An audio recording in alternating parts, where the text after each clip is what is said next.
Chanel can help you out with that. She's right there in the comments, so feel free to talk to her right now. All right, so let me ask you this, Michael. Let me give you a couple more stats on AI. And Okay. in case everybody wants to know, I love investing in AI. I mentioned, I think last night we were talking, and I mentioned one AI company I'm going to buy today, Micron. I'm going to buy some shares of Micron. So somebody type Micron in the chat. The ticker symbol is MU. So feel free to take a look. I'm going to buy some shares of that. All right, so here is a couple more facts I want to throw at you and just to get your thoughts on this. Some AI influencers, a lot of them have millions of followers. There's one called Lee Miguela who has over between 2 and 4 million followers. So they're becoming these A-list celebrities. AI influencers, they never sleep. They post nonstop, so they can do hundreds of posts per day across many platforms. Also, there are now entire influencer people being created as intellectual property. So AI influencers are being treated as intellectual property. So companies can own them outright and license them forever. A fourth or fact I'll throw out at you is that AI influencers are replacing human brand ambassadors. So a lot of finance, beauty, fashion, and tech brands are quietly cutting their human influencers and replacing them with AI. Does that bother you, or how do we adjust for that? I mean, that just sounds like it's a like a train that's just moving down the tracks and we can't stop it. How do I not feel bad about what I'm reading there, especially if I'm trying to be I mean, I don't think an influencer. I'm a finance professor, but whatever. I mean, it's I don't know. It's kind of a strange world we're moving into.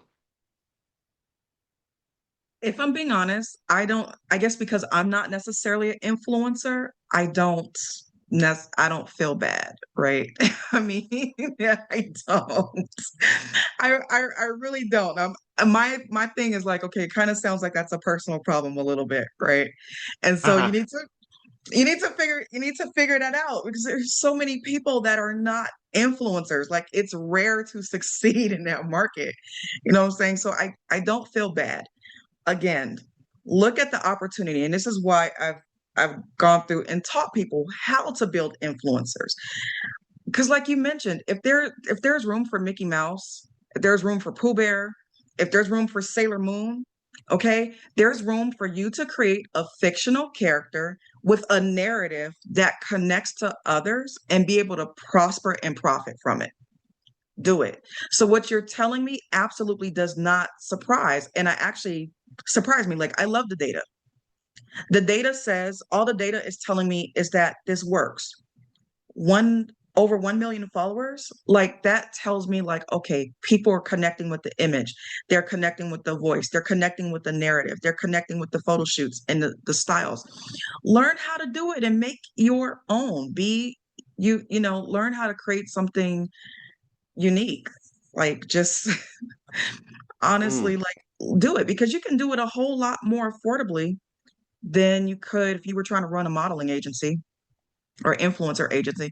Do you know influencers will take out loans, really, really expensive loans, just to be able to shoot inside of houses that they don't own? They go into debt doing this stuff. Okay, they'll take out super expensive loans just to drive cars that we seen with cars that they do not own and hope this is not a good business model, period, right? And hope that they'll be able to make the money back. Okay, that means that Wow. somebody has to pay them for the time or pay them for the shot, and it may or may not happen.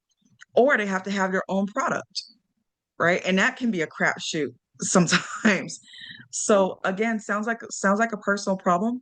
It gives a perfect opportunity for just the average everyday person to create something that is commercially popular and acceptable, right? And it drive traffic to their own stuff and even other people's stuff as well. So if I wanted to learn how to create an AI influencer, does AI Empire Society have stuff available for people that want to, learn from you? I know you've done this. You created Mhm. the AI music video, which was really awesome. I mean, it was something that if someone showed it to me, I wouldn't know that it was AI that was created by you, right? Do you show people how to do things like that?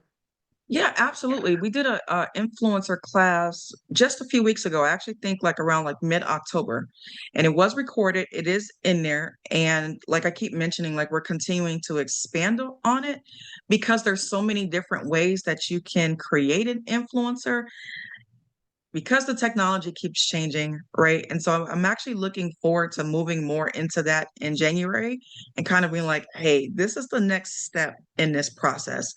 I just sat on a class the other day, actually yesterday, with a colleague of mine. Both of us teach AI, and there's a lot of like women out there making I guess you could say, making a killing, pushing out their own AI influencer, and they are getting deals from Walmart. They're um, getting deals through TikTok. They're getting deals through Amazon. Being able to take other people's products and show their AI influencer using it and driving back affiliate traffic to that. So, Mm, and I believe like as long as you are being safe with on the platform by mentioning this is AI generated content again, so that there's transparency and the viewer knows, it works. The brands love it.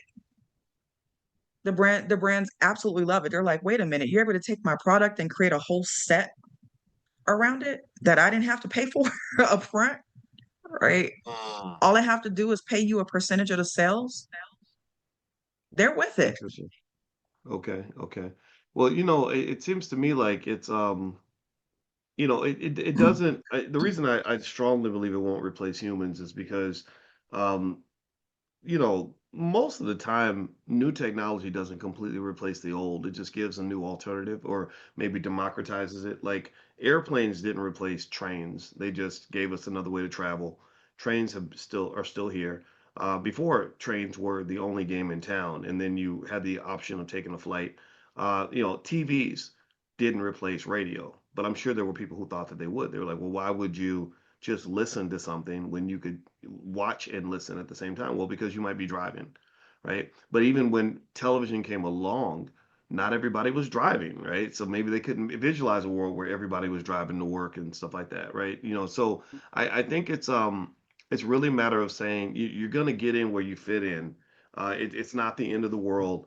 And I hope everybody at the very least that's listening kind of understands how to process this without going into like some doom and gloom mindset about it, and then also without sort of doing things that are not very productive, like I hate AI and I don't do I'm not gonna I refuse to even use it or touch it. I just ain't gonna mess with it.